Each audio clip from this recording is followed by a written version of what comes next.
Hi, podcast listeners. Welcome to the A World of Difference podcast.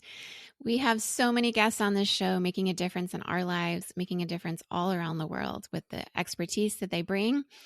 And yet so many of you are reaching out to me saying, you want more. It's not enough just what we're putting on these podcast episodes for you. And so I am here to extend a very warm welcome to you to our Difference Maker community, where you can join for as little as $5 a month to get all this extra content.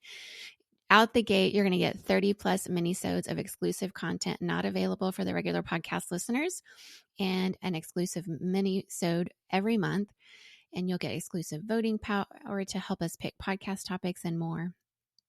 And that's at our Changers tier. There's 3 different main tiers and then an extra larger tier. But whatever tier that you join at, you will be included in this extra content. And I know that many of you are wanting to go a little bit deeper. And so even though it gets a little wild in there sometimes because of how deep we go, I want you to join us there. This extra content is very special. It means a great deal to me to be a part of this community with you. And I would love to just exchange ideas or perspectives that you have around these different episodes. And that's the place where we do it. So please show up to our Difference Maker community. Give us $5 out of your pocket every month. And I think that you'll have a lot of fun in there because we do. And I would love for you to join us. So go to patreon.com/A World of Difference to join us there.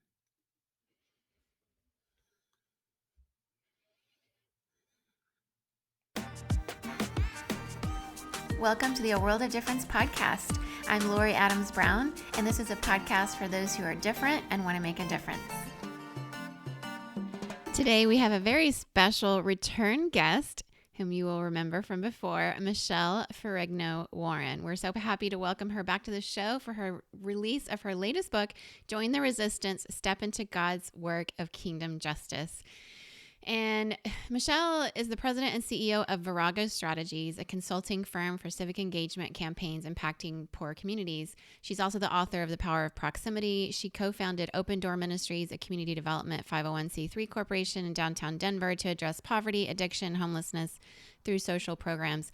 And Michelle has been working in Christian community development for 29 years, utilizing her skills as an educator, worship leader, nonprofit manager, public policy specialist, and faith-rooted activist. With policy expertise in economic justice and human service issues, she has served as advocacy and strategic engagement director for the CCDA and done coalition work with the National Immigration Forum. Michelle is a senior fellow with the Dietrich Bonhoeffer Institute and an adjunct faculty at Denver Seminary. Her advocacy work has been featured in local Colorado markets like the Denver Post, Colorado Public Radio, also media outlets like, of course, the New York Times, the L.A. Times, PBS NewsHour, Christianity Today, CBN World Magazine, Sojourners, and numerous others where you have read her work.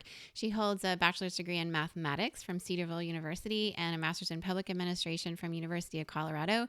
And she lives in Denver, in Denver's Westside neighborhood, and she has 3 adult children. I know you remember her from before, but she's on again, and I'm so excited to welcome once again the one and only Michelle Ferrigno Warren.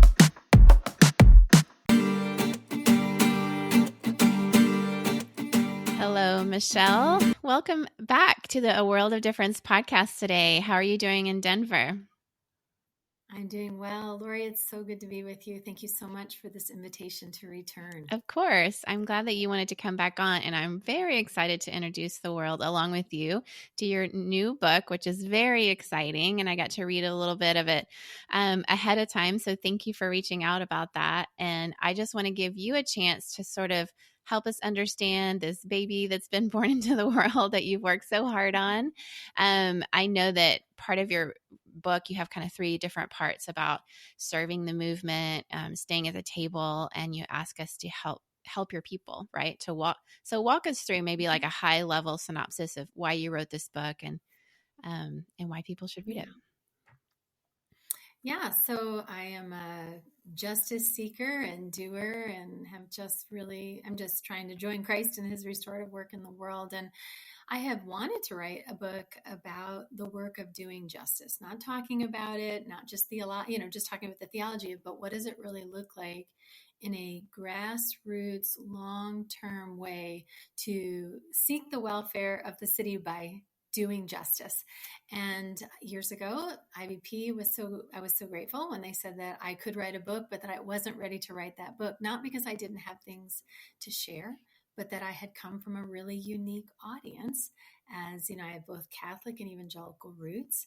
I have a more privileged, educated, higher level socioeconomic status. And it's just like, how did you go from where you are to even understand injustice happens, and then how to engage it in a way that is within solidarity of the community? So they wanted me to write a book on proximity, and that really was I share that because it's really important to the second book. Because while we need to do justice and aggressively and now, we need to understand who we are and how we step into that work. And for people that look like me, that come from my background, the only way to really do the work of advocacy and for me, it was advocacy alongside communities impacted by racial and economic oppression, it would have to be through proximity. And so you can't fix problems you don't understand. Right. And so you have to lean in. We're not fighting for issues. These are real people with real, voices and things that are high stakes in what's happening. And so we need to join them. So that was the very first book. And then the second book is really a very practical way to engage the work of justice, and actually specifically around systemic injustice. So, individual restoration satisfies, the justice of God through Christ, our peace. And then, social justice, or that societal response, is so paramount, but we can't stop there. Christ is at work restoring all things, individuals, societies, and systems. And so this book specifically talks at that level on how do we engage in justice, because it doesn't just happen and it doesn't repair itself. So that is what the book of Join the Resistance. I guess there's so much that we're going to talk through, but as far as a high level overview, and thank you for the opportunity to share a little of that progression, because I don't want us to go out of order and all of a sudden join without understanding a little bit, is that one, the movement or the pain or injustice that we see, and then we choose to step into the work of reversing injustice, that movement, that ongoing uphill stream of fighting for justice, does not begin when we become aware of it. That it has been going on, beyond American history, beyond just our understanding, but really from the beginning of time. And that we join in the work that dates back all the way from when everything that was created good and connected and functioning became very broken. And so just like the prophets and Jesus and John the Baptist, we stand on their shoulders. And the names we don't know, right? Of people who have been resisting injustice and oppression. And so that's a good work to step into, and we have a good legacy as Christians. So the book is in 3 parts, and while in a book you have to write to an audience. So I wrote to a white Christian audience. That doesn't mean, as somebody who has led advocacy campaigns and done this work for decades, these 3 principles apply no matter what, although the book has a special step into a community that maybe isn't as directly impacted. But the 3 ways that you join the resistance and that you step into the work of kingdom justice, which is the title of the book, is first you serve the movement. Means you don't come in with your ideas. It doesn't mean you come in with your agendas. You come to be a student of the resistance, to serve the movement, to learn, and to join where asked. The second one is you stay at the table, and that's the discipline. I mean, everyone wants to talk about the table, but really the discipline is in staying. This is a long arc work, right? Dr. Martin Luther King Jr. is very famously quoted for what he said, which is, the arc of the moral, that the work of justice is long, but that the moral arc of the universe is long, but it bends toward justice. It's a slow work. And so we have to stay. And then finally, help your people is really a call to coalitions and bridge building. We're never going to get this work done if we cannot build bridges, sometimes back to the people. We have the most influence alongside. Both building and bridging social capital helps strengthen the voice, the collective voice, so that we can all speak into it together. It's so good. I love those different three parts that you put in there. And I love that you're writing and just being honest about your perspective. I think it's so important in work like this to just recognize we have a perspective. And I really enjoyed the different parts of your book where you talked about, um, when you joined a Black Lives Matter protest with your newly graduated high school student after George Floyd, and how there were these people who was clear this is their first time to protest, a lot of like white people, especially even white men, white boys, and try to push themselves to the front. And and I think like that lens is so important. I think you wrote, didn't they know that they were there to join and add their voices, not push them to the front? So, how you talk about how you show up is just as important as showing up. And so help us understand why that matters.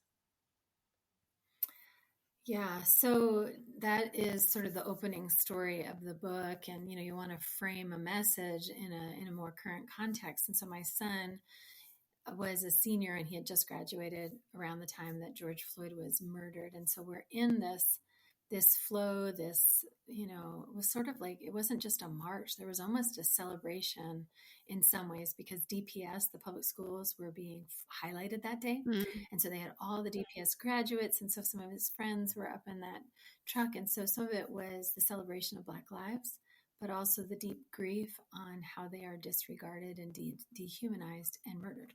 And so, there was a lot of energy and a lot of excitement. It almost could have felt a bit like a parade, especially if this was novel to you. But you have Black men and Black women and children leading the front of the line, and it was somber. And there was a lot of activity up the front, and white people were either hanging very far back, but I saw a lot of teenagers, and I did see several white men push Black women out of the way to get a better view. And it broke my heart, because I was just like, wow, you make us look bad, and you may feel like you're better than the other white people who aren't there. And we're really grateful that you've acknowledged that this is something to not just commentate or bear witness to, but to join. But as you join, you need to be more culturally and socially competent. Your behaviors are, we always have stereotypes, which is bad thinking, but they're created for a yeah. reason, and we have to, if you're going to come and be a part of the work, whether it's a march, or this book really talks about the work between marches, if you're going to come, then you need to be a student. You need to realize that we've not been waiting for you to save us, but we have been waiting for you to join us. And so if you can show up to join and to learn and to understand that this is not something that you should be leading in, then we welcome you. And I share a couple of illustrations of leaders of color, and even in my city, that really want to hold an open posture, but they aren't quiet about the behaviors of people who want to step in. I think one of the things that I want to highlight, because this book has a theological foundation for this kind of work. And so often this is seen in many churches as, I mean, not the Black church. The Black church is, Right. is a whole, Yeah. response of resistance. I want to at least call that out. But Yeah. many churches, and specifically, many white churches, that this is not something that Christians do. Absolutely, it is something that people of faith and Christians do as a public witness. And so, two theological pieces is one, 1 John 3:18. You can't keep talking. You can't just show your love in words and speech, but in action and in truth. And the most honest action is the most public of action, because nobody wonders where you are when you are making it public. So that's one thing. But then the second thing, really, on how you show up, is really to recognize that Micah 6:8, which is very used, and it is a very practical way to honor and follow God's heart, to do justice, to love mercy, to walk humbly. And, I'm not going to, tussle with Micah on his order, but I am going to say that I wish people like me who were joining, especially on those front ends, would start with not do justice or even love mercy, but to walk humbly. Because when we walk humbly, it informs the way we do justice and the way we love mercy with integrity. Hmm. That's really good. Yeah.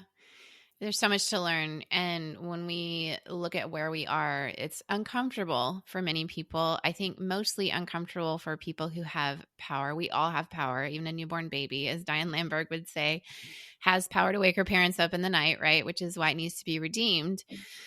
But for those of us who have power, white privilege, white supremacy that's benefited, both you and I throughout our lives, it's important to find where we are and where we have power. And so it can be somehow some people, because you're writing to a mostly white audience, but I have Asian friends who, where you are on the hierarchy, whether you're in Asia as a Asian individual, whether you're Asian American, Pacific Islander in the Bay Area or Idaho listening, all of like your location really matters in terms of how that power and privilege shows up.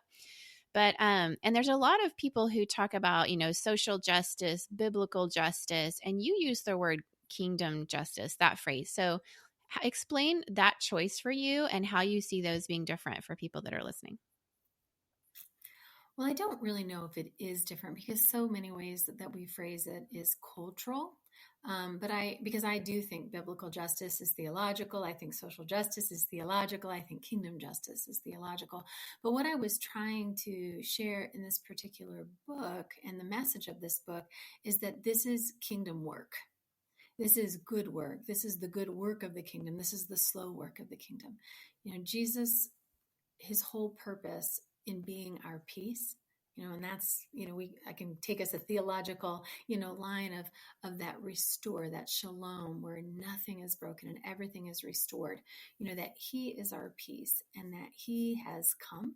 He's done the work that he said he's going to do, that he was going to do to connect what was broken. And he invites us into being agents of his kingdom and his kingdom witness now. And so while I think I know the word justice is a biblical word, mishpat, and even the concept of justice, but the actual word of justice is all throughout the Old Testament, and it's linking to righteousness, and also in the New Testament, the Greek word for righteousness and justice are the same. And so I really truly think if we were just to switch those words every time we saw righteousness and that particular Greek word to justice, we probably would see the New Testament, in as powerful justice as it's intended to be, that justice that we hunger and we thirst after and we long for and that we want to join. That is the work that Jesus, mishpat, the word justice is to restore to productivity, to connectivity.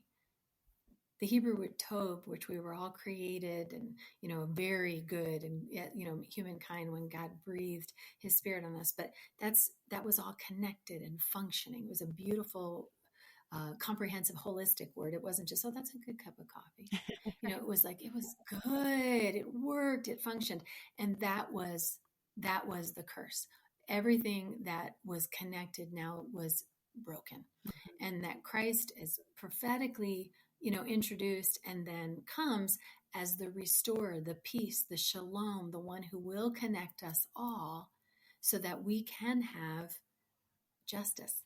And so I wanted to really tie the work of Christ and his kingdom of rest and his restorative work in the world. Like I said, Colossians 1:19-20 says that, literally Jesus's whole sacrifice was this redemptive peace bringing and peacemaking process for the purpose of reconciling all things to himself. That justice is not a liberal word. It isn't a secular, it's a holistic God, foundation of God's throne word, and that it's the long work of the kingdom that we join Christ in doing. So I just really wanted to open up the prophetic imagination to kind of borrow some language from the elders who have gone before us, this prophetic imagination that we should be on the forefront of doing the work because Christ is on the forefront of it.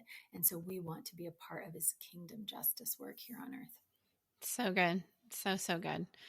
The series that we're in now is actually called Restore. And it involves all things, like you said. How can we restore all the things that are broken as we're trying to make a difference? Because there's no area of human flourishing that God does not care about and want to restore. And that is part of the full picture of what the gospel is all about, in my estimation, my understanding. And I'm not alone. Many people feel this way around the world and have for many years. that it's more than just what we often refer to as like a penal substitutionary atonement, that Jesus died, paid for us with his body and his blood, and rose again. Yes, beautiful, wonderful, life-changing throughout history. That has been the moment. But Would it there, make it without it? Would it make it without it? Like yeah, core? yeah, exactly. It's very core. But it wasn't the only thing that happened, right? It's like you mentioned, Genesis to Revelation for those of us who read those scriptures, but also just what we do now, like the story we're writing today in our world to bring Tov, to bring the goodness in all its forms into the world. So I want to talk. I mean, I love talking about your book, but I always feel like if we talk too much, people be like, I don't need to buy it anymore. So I want to definitely make Yes, sure. I do want you to buy it. Yeah. I'm going to show a picture There of you it. go. Yeah, Can I join us. tell a few things? Can I tell you a few things about Sure. it that may not normally come up? I've been Yes. doing some podcasts and radio shows, and this never comes up. Okay. So I want to at least point out a few things. One, the first one, I did not do a study guide right away, and you had to download it off of IVP, and I got a lot of flack. Why didn't you do a study guide? Okay. So that's that one. This one is in it. So you don't have to worry if you want to do this book together with other people. Each section has a study guide. The second thing is I'm a worship leader. I'm a musician. I'm an artist, and I have been singing, whether it's sad songs or hopeful songs and everything, joy, all be in between. Song is very powerful. Actually, it's a powerful resistance. It is. In the face of death and dying and brokenness, we bring our songs literally to the streets. And so at the end of every chapter, actually even some sprinkled throughout, but at the end of every chapter, I have a QR. I tell a little bit about one of the songs of resistance, and you can listen to it. I actually have a Spotify playlist that I was using to listen to and be excited. Not all of the songs made it into the book, but anyway, I just wanted to share that song is a powerful action in the work of resistance. It helps us stay rooted in our joy, but it also helps us sing forth the hope of what we want. That's awesome. And I'd love for you to share your Spotify playlist. We can put it in the show notes. I'm all about using songs. I'm not a worship leader, but even our okay, that's okay. It's okay. Yeah. But music is very much part of my life and my family's life. And it has definitely helped me to lament and to mourn and to be upset and be really, angry and all the things. Music can do that, especially for somebody who's a strong T on the Myers-Briggs. I really need people to give me songs to help me feel my feelings. Oh, is that my thing? I never heard that before. Oh, it's my thing. And as an 8, I like have this anger, but I'm afraid to express it as a woman. And so sometimes like a song will just kind of help me be like, oh yeah, it's okay to be a little angry about that. So thank you. I would love to see your Spotify playlist, and we will link it in the show notes if you send it. But I wanted to dig into this question. Speaking of being a woman, we're both women and we care about women. And sometimes I get asked, and I would love to pose this question to you. As a woman, what do you believe is important to emphasize about social justice when it comes to women in particular?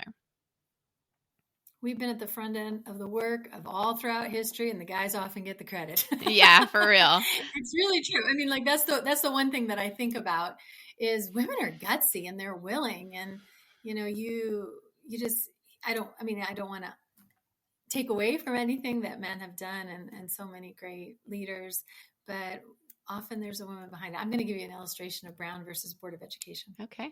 So I'm a policy person. Yeah. So that's what I decided not to go to seminary, although I teach at a seminary.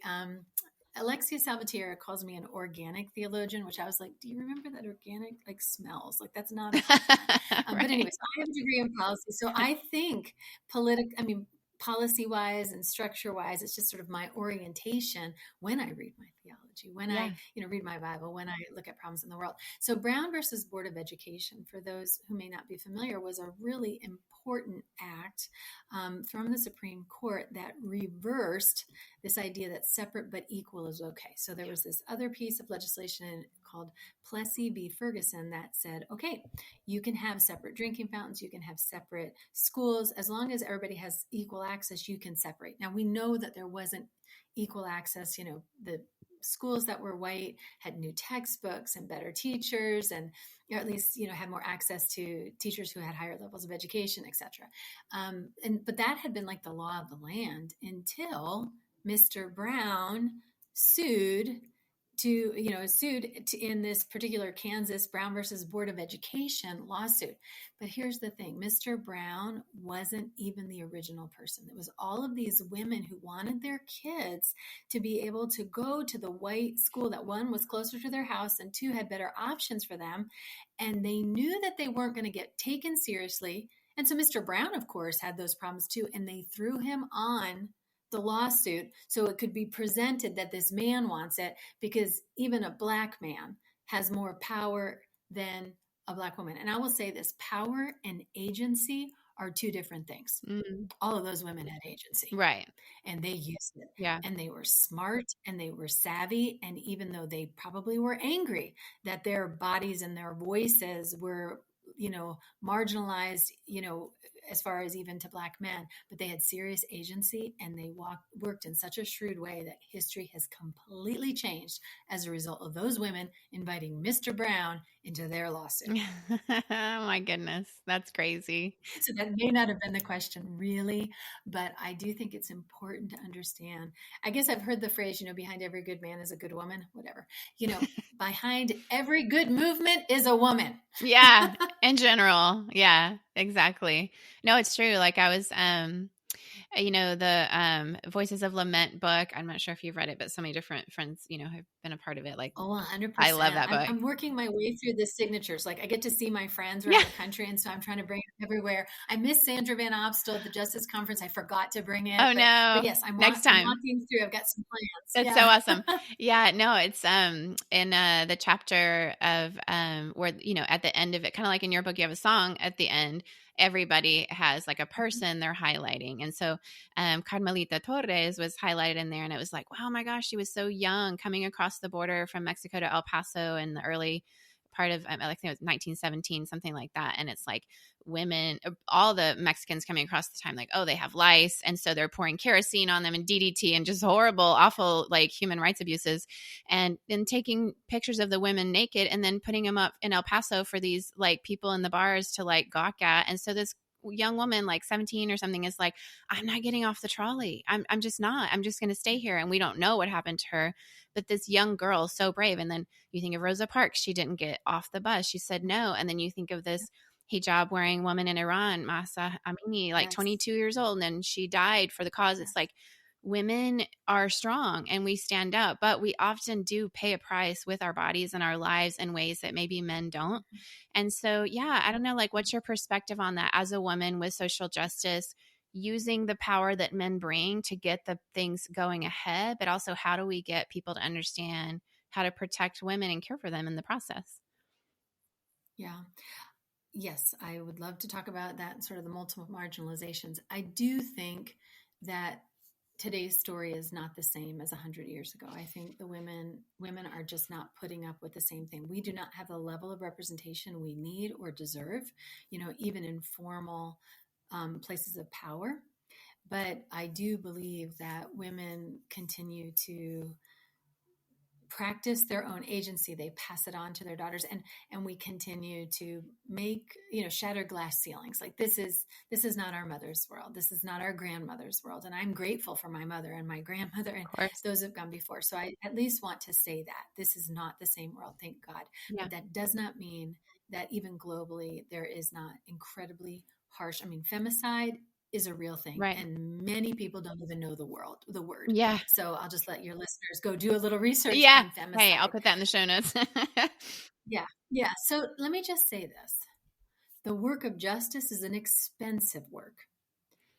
Jesus even demonstrated that for us, in the emptying of privilege, the living a life on the margins, pushing back on the injustice and oppression. Jesus came to rehumanize the dehumanized. Anybody who was being dehumanized, their oppressors did not like Jesus. That was a lot of people with formal power. Yeah. And so he continued to do that, and they killed him. Yeah. Now, I know that was supposed to be the redemptive part of God's plan, but let's not underestimate the fact that he was murdered by the state. Right. Because of his pushing for the oppressed to be heard and pushing against the powers of that day to expand what the goodness and all the things that the love of God was supposed to be for all people and not just for them. Mm, So, so we follow Jesus, who it would cost him his life. right. And that's sort of the reality is, I think we kind of know what happened to the woman in El Paso. I actually almost put her in my book, the Mm, story that she disappeared. Yeah. You think that she didn't get killed. I mean, I right. don't know why we would dance around that. Right.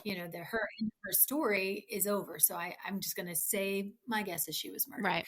because that is the history of women. I mean, even if you look at all of the women they murdered on because we were witches, Yeah. just because we spoke up, Right. we went against the status quo and we told the church what we thought to be true and right. And, I mean, there's a lot of mess in history with women. But I want to say, one, yes, the cost is great no matter who it is. However, there's sort of multiple marginalizations. So when my husband and I have the same idea, and this has been going on for 20 years, when I have a comment about the poor, the immigrant, racial injustice, he has the same thought, and he is called a good thinker, and I'm called a flaming liberal. That's important. Yeah. Women say the same thing, and it's somehow I've got to be tagged as some negative Right. or pejorative reference. And I do often say that most of, and I'll say the church, because this isn't true of everybody, but most of the church, at least the rooted church from where I come, my original roots, they would rather just me be arm candy with my mouth quiet. Yeah. So that's one thing. As a woman, I'm denigrated for what I say. I'm disrespected for what I say, as though somehow my mind is not connected to my mouth and that my mouth is not connected to my body. These are intentional words I'm using. Yep. These are, in many ways, dangerous acts Hmm. in societal structure, in financing for nonprofit work, in opportunities to speak in different institutions. I mean, like, they will silence the voice of prophets. So yes, you have an extra marginalization as a woman, but then if you're a woman of color, you have another mantle Yep. that is added to you. Yep. And so, that may give you a little bit of picture of what we're sharing is I don't want to, nobody doing the work of justice will have an easy road. If you're doing it and it's easy for you, you're probably not doing justice. Yeah. So good. So important to point it out. I think sometimes it's we're talking about perspectives earlier. Some people don't have that perspective. And so it's important to name the stereotypes, even though they're not good to have, right? But it helps us understand how to overcome them. We can't know how to overcome something if we don't know how we got here. And so, as women, we often just breathe in this air. I don't know if you have much experience with this in terms of how to help people walk through it. But, I know many women I talk to, we're often told advocating for others is okay, but not advocating for yourself. So like women doing the work of women's work, it has a whole other tone. And so maybe, women are tempted to focus on other social justice issues like save the babies or religious justice or even racial justice, immigration. All those are good issues, but at the expense of our own about women. And so yeah, how can we be better to advocate for women as women and go against these stereotypes because we get seen as too much, that stereotype about women are hysterical when we do work for our own gender. So yeah, what are your thoughts around that? I'm kind of laughing because I'm a woman, but I think another multiple marginalization is I originally am from New York and I'm Italian. And anytime I share that, people are like, oh, that makes so much sense. And it's usually not something complimentary. It's like, you are just too much. Right. I know how to behave, but what's going to happen in the end? Yeah. I mean, there is definitely things that we can contribute to that conversation. And I don't know if you want to even narrow that question a little bit more. I Sure. want to do it justice, Yeah. right? Yeah, and maybe I can even put it back on you a little bit to even narrow it a little bit more so that I can even more accurately Yeah. answer. As a woman, when we put other issues before our own and we don't, for example, we've not passed the ERA. It's been 50 years of that. That's right. And Mhm. I think men need to be involved. But if women aren't standing up for the ERA, like how is there any hope? And of course, we care about all the other issues. We care about immigration. We care about pro-life. We care about babies. We care about all of it. Mhm. But if we are always on the back burner as women fighting for ourselves, like how do we move forward? Yeah. Yeah. So, I mean, I think one thing that I had to actually really learn early on, because I was a part of that culture too. So I'll just tell you what, I have, like I said, I have Catholic and evangelical roots, but as a product of the Christian school movement, I think evangelical is now the replacement word for fundamentalism. Growing up in that very cloistered environment as a young woman who was seeing things in the world and not exactly sure, what to do with it, there was a lot of scripture thrown in our direction as girls about this meek and quiet spirit, which, Jesus was meek. He says he was gentle. He was meek and lowly. He talks about that in Matthew 11. So yes, so may women be meek like Jesus, Right. and turn some tables, right? But what white culture taught me as a woman is to be afraid and to not rock the boat. Mm. And that is peacekeeping. And peacekeeping does not change the status quo. So first of all, that is what we have to be honest, is that what is peace and what is peacemaking? Peacemaking is being willing to see the evil, hear the evil, and speak the evil boldly, to stay remained in that evil and overcome it with good and work towards its repair. Right. So that's just what we as agents of salt and light are supposed to do in the world. That's the role of peacemaking. Yeah. And in order to be able to live and work at peace, there must be justice. And so we as women, one, need to understand the cultural lies. We do not rock. We do rock boats. We are people of peace, which means we're people of restoration. It means we are people who are honest and we stay in the work. So that's one thing. And then I think the other thing is, and like I said, this I really also learned kind of on the front end, is that your advocacy on behalf of someone else will only be as strong as your advocacy for yourself. That's good. We've kind of cloaked this lie in nobility, like, oh, you're going to be such a good advocate for somebody else. But if you don't believe that you deserve to be treated with human dignity and respect and justice, and if you haven't learned to raise your voice on behalf of your own well-being, I'm not saying you can't lift your voice for somebody else, but you will be stopped. I mean, that's the whole point of resistance, is if you start to advocate for them, you will feel that resistance. Yeah. But you will not have grown the rootedness in who you are and the purpose for why your voice matters, that you will shrink back in ways that you will look back and say, man, I wish I hadn't done that. Or you may retreat altogether. And that I truly believe, no matter what race and culture you come from, that until you can advocate for yourself, until you believe you are worthy of having voice for your own rights and privileges, you will not be as effective of an advocate for others. That's so good to think through. And I know that truth bomb is resonating around the world right now as people listen. So, it's a hard one, and it's our own work to do. I think when you work on behalf of others, it's personal. It's not something you can hold at arm's length, and it takes all of you. And that's why it's such hard work to do. And most people would rather just keep their head in the sand and pretend it's not happening. But like you say in your book, injustice doesn't solve itself. It doesn't just go away. Yeah. You don't fall into the work of repair. You just don't. You have to intentionally step into it because it's such a courageous public front facing work. Yeah. It's just incredibly, incredibly important and costly. It is. So, as someone who cares about politics from this lens and how it can be used for good, there's a lot of conversation going on right now around Christian nationalism in the United States. And so there's a good way to engage in politics and the work of justice through politics. And there's a bad way that's like going to do harm to both Christianity and being a patriot. All of it's just going to suffer, in my opinion. I would love for you to speak about how politics can be involved in kingdom justice from your perspective as someone who has run for office and cares deeply about that. Yeah.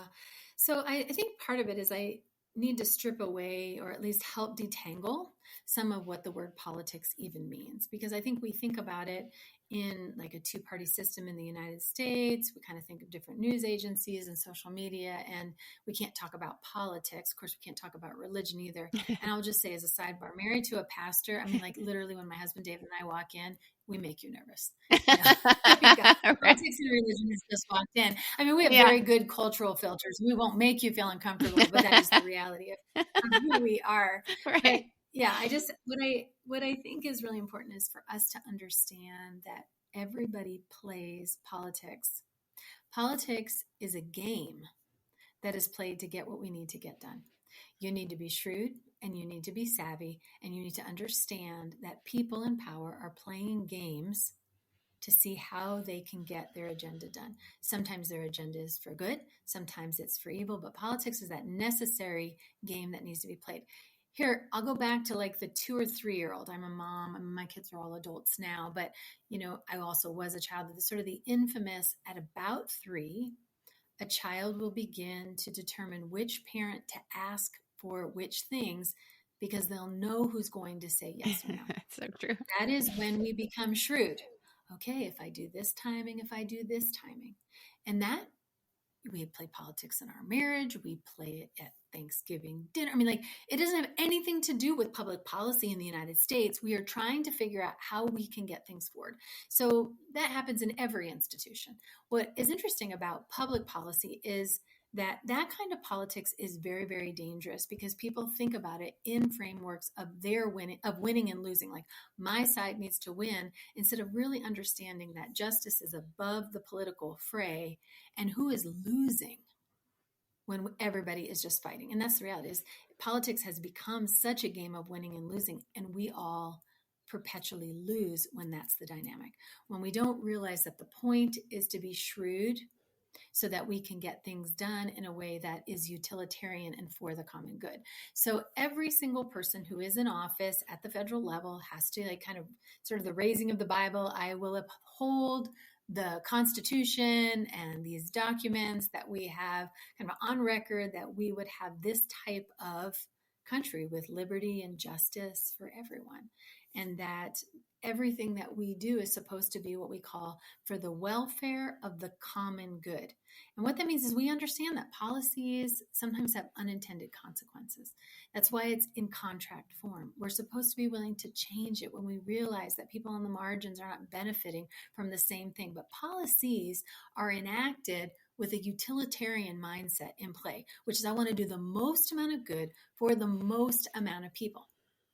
And so all of us who are maybe not in power, but we are seeing how these policies impact us, we need to realize that voting, by the way, everybody go out and vote. I mean, even doesn't matter even who you vote for. I mean, I think it matters who you vote for, but I'm not trying to push that. I'm just saying, be involved. Right. We all get the government we invest in.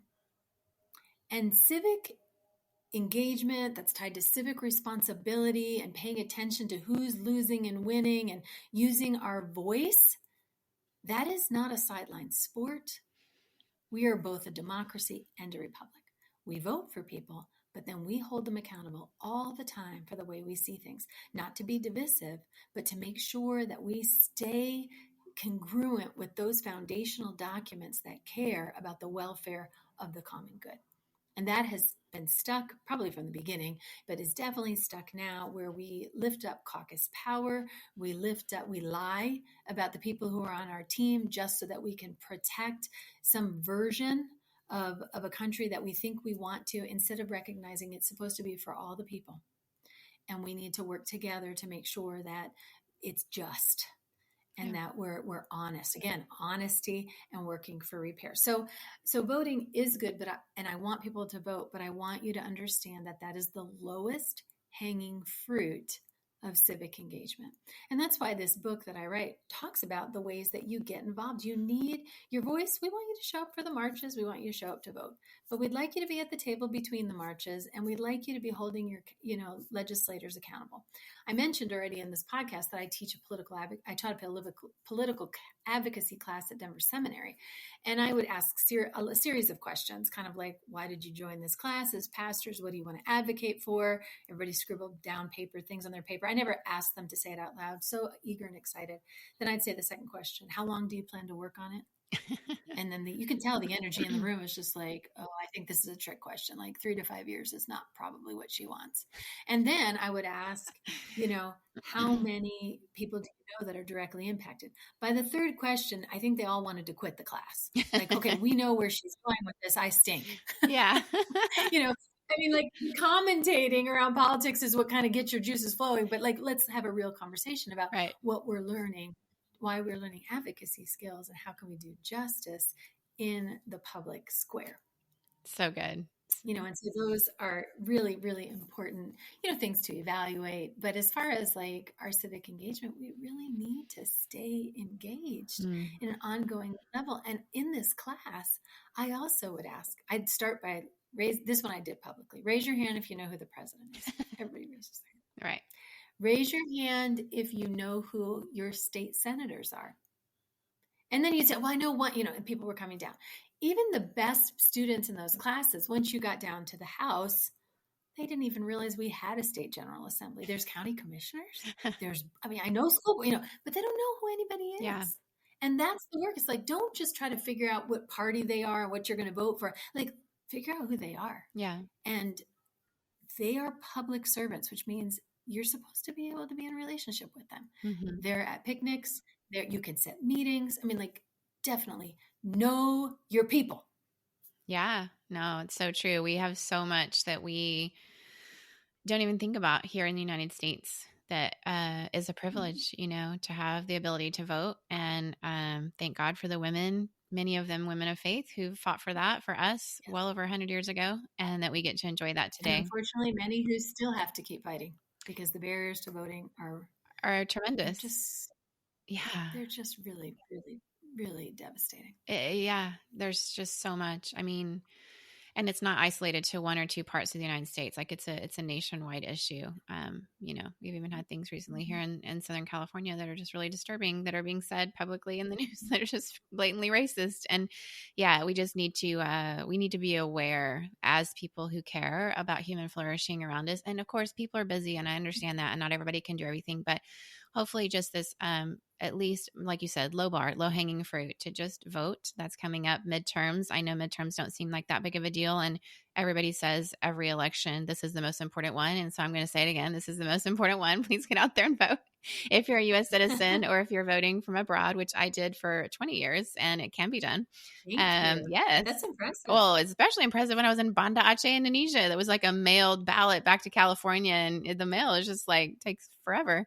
But I did it because I care, and I wanted, my voice to be heard. And like you said, we are grateful for the people who've gone before us, the women who fought and who really gave their bodies on behalf of that. They were literally physically assaulted and hurt, and paid a great price, being incarcerated and all that. And so like, I don't take it for granted. And I have opinions, and I think, so often we're in spaces where nobody cares what you have to say, and here's the one chance. So I know people around the world living in democratic nations feel the same way. I know that's not the case for everyone listening. Many people don't have the ability to vote wherever you are, but hopefully whatever level of civic engagement people can be involved in, as people who care about their neighbors and their communities, this has been a challenge for them. So yes, in the U.S., please get out there early November, mail your ballot in early if you can in your state. But I wanted to end here with just a little bit of your vision, your imagination. You mentioned in your book a vision that had these words: the voices closest to the pain lead us until justice flows down the river with ease, and righteousness is a nonstop life-giving stream, which you take that verse from the book of Amos, one of the most famous verses on social justice, which is such a beautiful verse that I'm going to actually be preaching on in Oakland next month. Flesh out that vision for us: voices closest to the pain leading us, and justice flowing down the river with ease, and righteousness is a nonstop life-giving stream. What does that look like for you? Yeah. So the book talks about decentering ourselves and joining the voices who are closest to the pain, the one who would be able to, if we're trying to rehumanize, dehumanize, right? That's where you'll see injustice. When you see the dehumanized, you see injustice, and really allowing them to lead the way. They have a very real and unique perspective and story that is a gift if they want to share, and when they do share, it's very powerful. And I think it's easy to be misplaced in someone else's story and tears of guilt and shame. There's just not a place for that. We want to put that aside. There's true lament, but it's not about us. Lament isn't about how we feel guilty. It's about the grief of shared solidarity for the lack of justice. And so that people who understand and are able to champion their own solutions, that we would take them seriously, that we would not deny their dehumanization, that we would not deny that they know what they need, but that we would join them. And that metaphor in Amos is beautiful, and that has stood the test of time. I don't think many people even know it's from the Bible. Let justice roll down like a river and righteousness like a never ending stream. That is a very common phrase from the margins, and it comes from the book of Amos. And without giving a whole lecture on the prophet Amos, I'm so grateful that he gave us the vision of what should be. Mm. It's beautiful to watch a river flow. It's downstream, whether it's a big, big angle, I can't even think of the word, or just an arrow, but streams flow down. Yeah. They flow downstream. That's kind of the whole purpose of them, right? Right. They flow downstream. And it's effortless. Mm. It is effortless. And that the way we were created for the connectivity, for the wholeness, that all of that everybody could live in peace and shalom, that kingdom of God context can come down with ease. What a relief. So until that happens, until righteousness, tzedakah, the Hebrew word about our right acts towards people and towards structures, become mishpat, become justice. So that's why they're together. You see them linked a lot in the Bible, those two together, where the right acts of people become justice. When that is the norm, and when that is the status quo, then our work is done. And the reason, so if you think about those waters flowing down, the status quo actually is injustice and unrighteousness. Mm-hmm.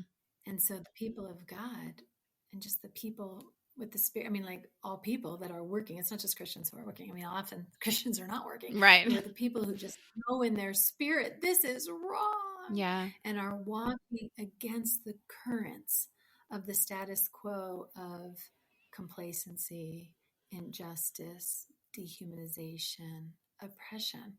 Until that happens, until justice flows down, we are going to do the work of resisting. And the vision is that the first will become last, that the privileged and the power would go to the back of the line and allow the perceived last, and sometimes the real literal last would be first, and that we could walk with integrity towards justice, towards solution. I think of the word, that old Hebrew word, selah. This would be a break, that we could be at peace.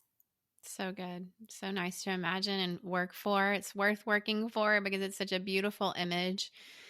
So nice and peaceful. Who doesn't love a good stream? It's on all the calendars that you buy. Like you basically want that every month of the year, right? It sounds so great. Thank you so much for speaking into this for us all around the world listening. I'd love to point people once again to how they can find your writing. And so give us where we can find you.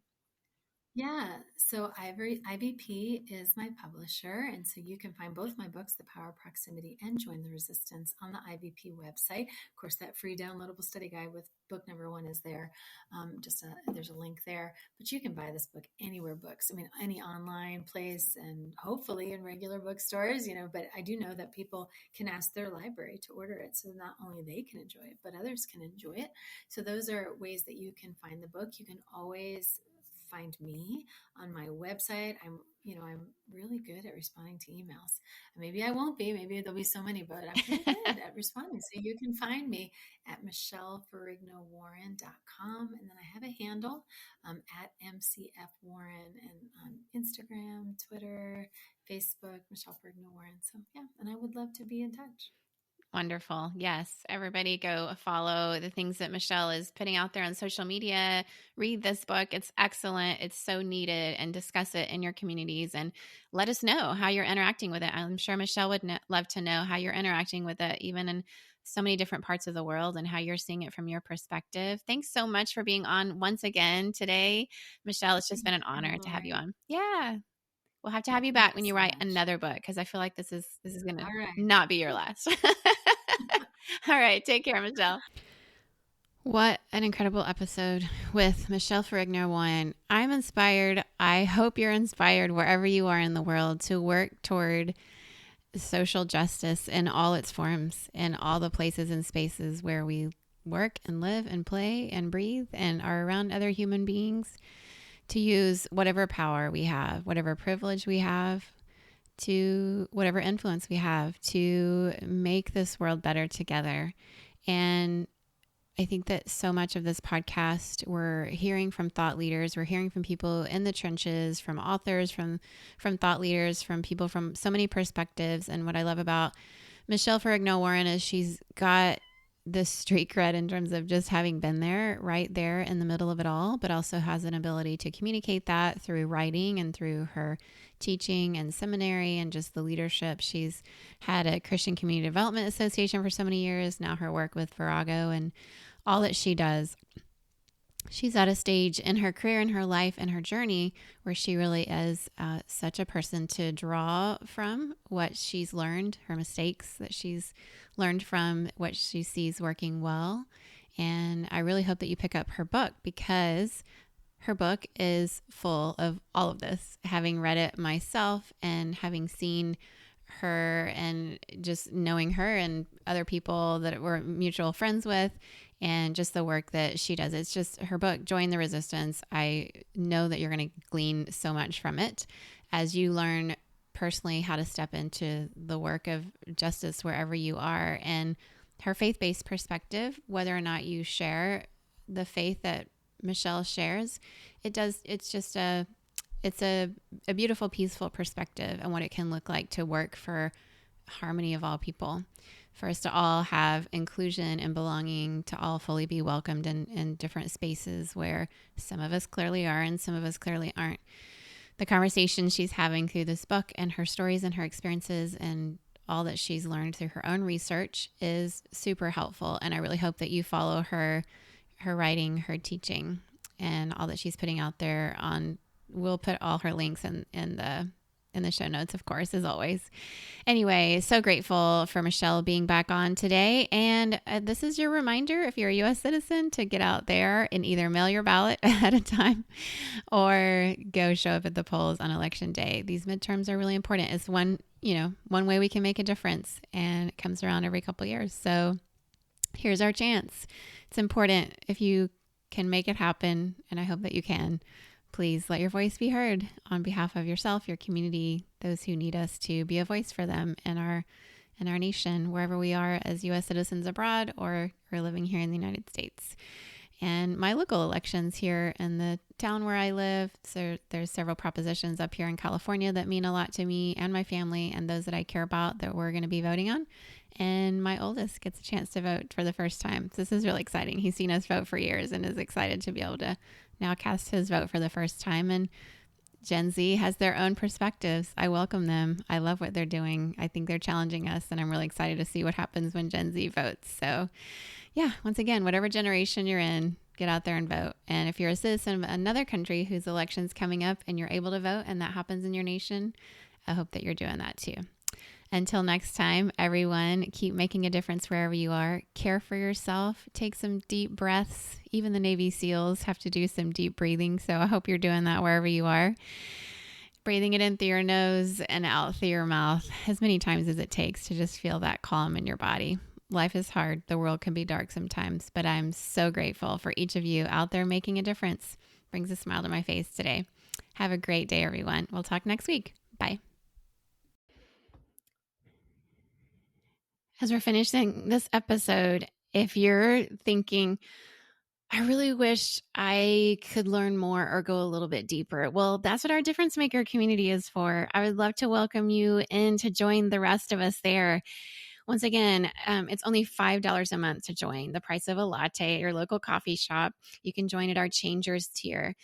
Difference Makers is a community that really means so much to me. It's very special because each time I have a guest on the show, I record something outside of what we give to just the regular podcast audience, where we go a little bit deeper. And then I post those video episodes in this community and we can discuss them.